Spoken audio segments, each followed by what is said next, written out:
When you're planning a trip to Iceland, it is so fun to dive into all the things that you're gonna wanna see along the way. Waterfalls, black sand beaches, volcanoes, glaciers. Iceland, does the list of amazing things ever end? However, one thing that I see with travelers is that they often overlook how important that arrival day is. Nailing day one and making everything as easy as possible from the minute you step off the plane all the way till you go to bed that first night really sets the stage for your trip. And my goal is to help you make that as easy as possible. So in this video today, that's what we're talking about. Hey, my name is Jeannie and I've been helping people plan trips to Iceland for the past 8 years.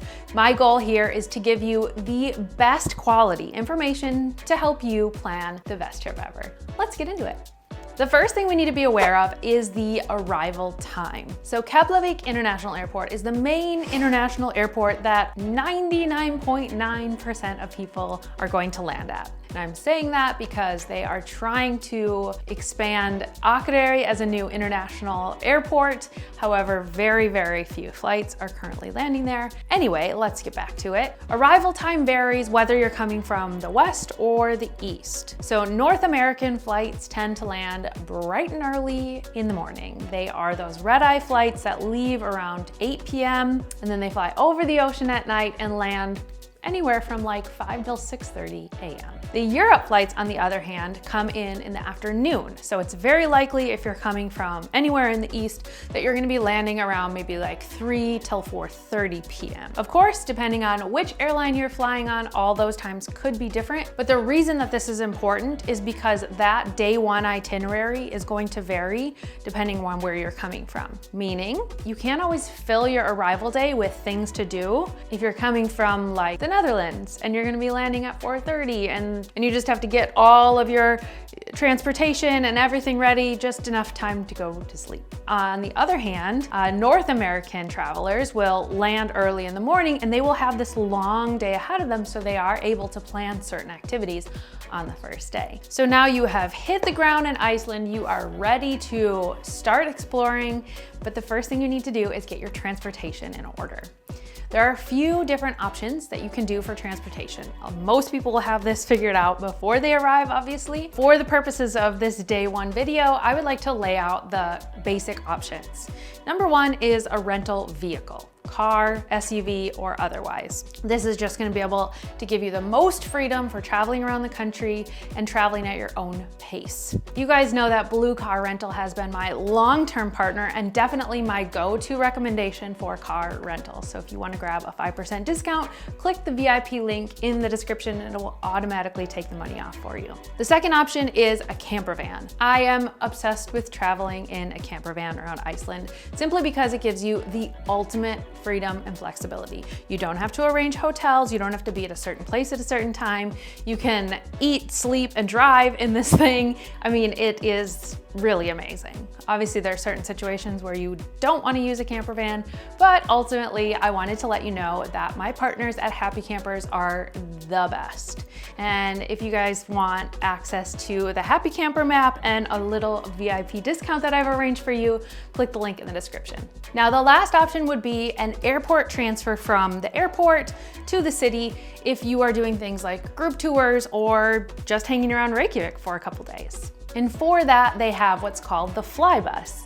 It's super easy, hop on, hop off. It only takes 45 minutes to get to the city center and it runs super frequently. You can pre-book your ticket so that you know you have a space, or you can hop on as the bus comes through the airport, which is about every hour. All right, before I get any further into the tips for day one, I wanted you to know that I created something amazing just for you. It's a free download and it is called the Arrival Guide. In it, I bring you step-by-step through Keflavik Airport, including baggage claim, duty-free, customs, passport control, food and drink suggestions, anything that you would need to know to make that arrival time into Iceland as smooth as possible. Again, I find that this is one aspect that travelers forget to think about. Being in a new airport in a foreign country can be a little bit overwhelming. Where do you find the SIM cards? Where are the toilets? I've laid it all out for you. All you have to do to grab this freebie is head to the link in the description and I'll send it over. All right, let's get back to the day one tips. The next hot topic pun intended, okay,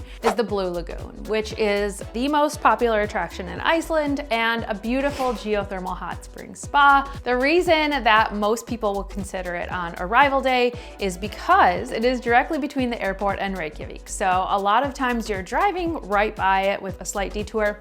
And a lot of people say, hey, why don't we just treat ourselves to this beautiful spa after we've been on a long flight? Now, I don't want to get super into the Blue Lagoon and the pros and cons and why you should go or shouldn't go. In fact, I have an entire video all about that, so I will link that up here in the cards popping up. But I will say that the Blue Lagoon is famous for a reason. It's milky blue water in the middle of a black lava field, and it is a really lovely experience, minus all the crowds. So whether or not you want to go to the Blue Lagoon, just know that that is something that I do suggest to add right to your day one itinerary, just because it's super convenient. So whether or not you want to go to the Blue Lagoon, that is something that you could consider on your day one arrival, because it is only 15 minutes away from the airport and super convenient. The next thing that you probably want to tackle is your hotel situation. So there's nothing like getting off a long flight and wanting to go set your bags down, maybe lay down on a bed. Probably don't take a short nap. I usually advise against that. You just kind of want to get yourself situated, right? I mean, yay for the people that can just dive into exploring and hit the ground running and go to all the things. But there are people that don't want to do that. They just want to put their luggage down, maybe change some clothes, freshen up, and then hit the adventure. So if this is you, I want you to be aware of something really important. Consider the person that's coming from North America. So like I said in the beginning of this video, that person is landing super early in the morning, 6:30, maybe by the time they get through the airport, rental car, and drive to the city center, maybe it's like 9:30 in the morning, like best case scenario. Most accommodations will not let you check in until at least noon, 1, 2, 3. It all depends on where you're staying. And so you either have to account for the fact that you won't be able to get into your accommodation right away, or sometimes what I see people doing is actually reserving accommodation for the night before. This is a pro tip for all of you planners, by the way. So if you're arriving at 6:30, you know you're gonna be exhausted, you had a long flight, maybe you had a layover somewhere, so like you had a huge travel day before there. Maybe what you're gonna wanna do is book accommodation for the night before. You won't have actually slept there, but you could actually get there and put your stuff down and like have that place for that day and then your actual arrival day. Does that make sense? Because when it comes down to it, the hotels they're getting requests all the time for early check-in, but there's only so much they can do with people that are checking out and turning over the rooms with cleaning. They won't always be able to accommodate you. If you decide not to book that night before, if they won't let you check in early, what you can do is ask if they would at least hold your luggage so that you can set your stuff down and then go do some light exploring before you're able to check in. Another option for you is luggage lockers. So there's actually a website called luggagelockers.is. You can head there and they have different locations around Reykjavik where you can actually set your luggage in, pay for storage for a few hours and then go about your sightseeing. Obviously, this is only helpful if you're going to be staying in the city, not if you're traveling around the country right away, but just so you know, there are luggage lockers for your storage. Okay, now that all of those logistics are done, chances are you're gonna wanna get right to sightseeing. Like you're in Iceland, you're so excited to see the things and eat the food, and let's get to it, right? Okay, here's my pro tips. For the people coming from North America, US, Canada, that overnight flight, if you're getting there in the morning, 4 p.m. is gonna hit you like a brick wall. You are gonna have adrenaline, enthusiasm, excitement, all of the things to get right into your sightseeing. You're gonna be like, let's go to the Blue Lagoon, walk up the Rainbow Street and go to the top of the church and eat the delicious food. And then it's gonna become 4 o'clock and you are gonna just fall asleep standing up because the adrenaline has worn off and the jet lag is setting in and it's gonna be really hard to stay up into the evening. So for this reason, my number one tip for day one is take it easy. Keep it light on the planning. Don't overcommit yourself. Probably don't sign up for a Northern Lights tour where that doesn't even start until 9 p.m. and then you have to stay up for like 3 or 4 more hours. Keep it light with your sightseeing. Get your rental car, maybe do a hot spring, do